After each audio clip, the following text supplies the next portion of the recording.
Bonjour, soit un circuit suivant et on voudrait calculer les courants qui circulent dans les branches. Alors j'ai choisi les courants dans les branches, j'ai choisi I1 dans ce sens, I2 dans ce sens et I3 dans ce sens. En fait, on peut choisir arbitrairement le sens des courants et puis si les résultats sont négatifs, c'est-à-dire que le sens des courants est dans l'autre sens, ok?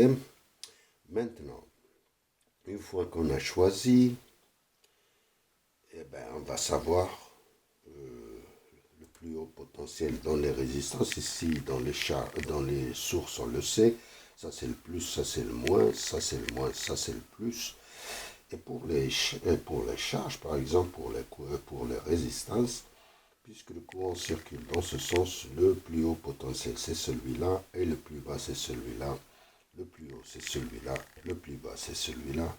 Et puis on peut choisir un sens de l'écriture des lois de Kirchhoff si on choisit le sens des aiguilles de montre ou le sens contraire, c'est pas important. Donc on a une maille ici, une autre maille ici, mais on a une plus grande. Donc on choisit ces deux mailles et ce nœud donnera les mêmes équations. Donc on choisira le nœud 1. Donc on va écrire les équations de Kirchhoff à partir de A en revenant à 1 ou bien en D en revenant à D. On peut choisir C en revenant à C, B en revenant à B. La différence de potentiel quand on revient au même point, ça doit être égal à 0, c'est-à-dire delta V doit être égal à 0, c'est-à-dire la somme des différences de potentiel doit être égale à 0. Donc on peut choisir le point C en partant du point C. Si on rentre par un moins et on ressort par un plus, on écrit plus VR1. Si on rentre par un, puisqu'on a pris ce sens, le sens des aiguilles de montre, on rentre par un plus, on ressort par un moins, c'est moins VR1. Plus, on ressort par un moins, on écrit moins VR2. On rentre par un moins, on ressort par un plus, on écrit plus V2 qui est égal à 0. La différence des potentiels doit être égale à 0. Ça, c'est l'équation 1. La maille 2, on passe de D à D. Donc, on rentre par un moins, on ressort par un plus, on écrit plus VR2. Ici, on rentre par un moins, on ressort par un plus, donc on écrit plus VR3.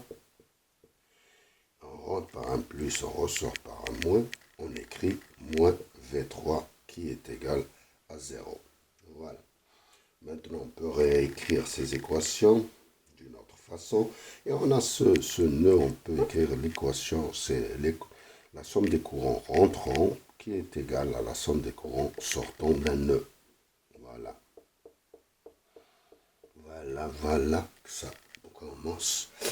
Et puis, maintenant, on réécrit ces équations différemment. Donc, on a moins V1 plus V2 qui est égal, ça va dans l'autre sens avec un plus. Et ça va dans l'autre sens avec un moins.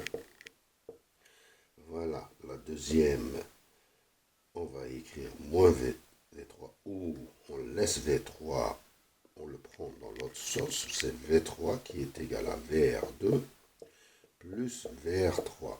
Maintenant, on utilise la loi d'Ohm, moins V1 plus V2 qui est égal à R de I2 moins ou bien moins R1I1 plus R2I2. Et maintenant, la deuxième équation, c'est c'est V3, c'est pas V3 qui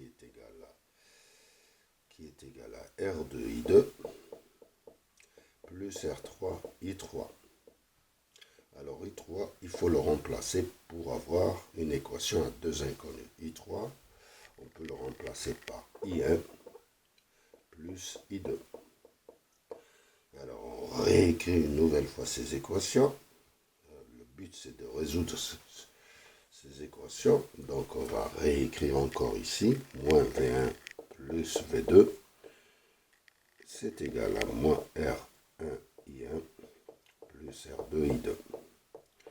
Alors maintenant, V3 qui est égal, maintenant on reprend, c'est R3I1 plus, on a R2 et R3, R2 plus R3 I2. Voilà. Maintenant, numériquement, on peut commencer à résoudre ces équations. Numériquement, moins V1, c'est moins 20, plus V2, c'est 10, qui est égal à moins R1, c'est combien? C'est 2I1, plus R2, R2 c'est 4, I2, donc ici c'est moins 10, hein, moins 10, c'est la première équation. La deuxième, c'est V3, V3 c'est 30, qui est égal à R3, R3 c'est 5I1, R2 plus R3 c'est 9 plus 9 I2. Alors si on multiplie ça par 5 et ça par 2, on aura le système suivant. Moins 50 qui est égal à moins 10I1 plus 20I2. Alors, la deuxième, ça va être 60 qui est égal à 10I1 plus 18I2. En faisant la somme de ces deux équations, on aura 10 qui est égal à 0 et on aura 38I2. D'ici, on calcule I2, c'est 10 38e. Donc 10 divisé par 38, ça nous fait 0,263 ampères. Alors, on reprend une des équations, par exemple celle-là, et on calcule I1, c'est-à-dire moins 10 moins 2I1 qui est égal à 4 I2, I1 dans l'autre sens, donc c'est 2I1 qui est égal à 10 plus 4I2. Si on divise par 2, on aura I1 qui est égal à 10 plus 4I2, 0,263 sur 2. Donc I1, ça va être multiplié par 4. Donc c'est 10 plus 1,053 à peu près sur 2. Donc plus 10 divisé par 2. Donc c'est 5,53 à peu près ampères. Et d'ici on calcule I3. I3 c'est I1 plus I2. Donc c'est 5,53 plus 0,263, ça nous fait un courant de